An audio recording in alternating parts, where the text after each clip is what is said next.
Welcome to my channel. How to set up Netgear Genie easily beginner-friendly tutorial. 1. Plug it in, wait.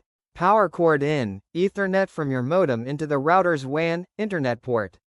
Lights will blink means it's booting.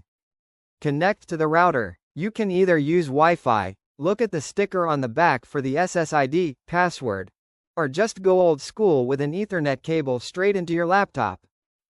Fire up a browser. Doesn't matter if it's Chrome, Edge, whatever. Type this in the address bar: www.routerlogin.net or 192.168.1.1. Login screen. Default username is admin. Default password is password. Just type it. Let Genie run. Netgear Genie will pop up like some old school wizard. It'll auto-detect your internet connection. If it asks, choose Yes to let it detect things automatically.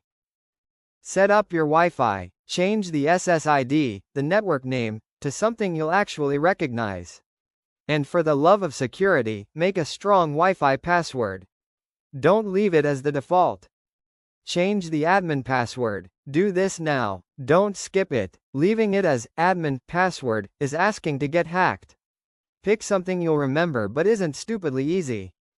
Save and reboot. Genie will save all your settings and the router will restart. Give it a minute. Connect your devices to the new Wi-Fi name with the new password. Done. Thanks for watching.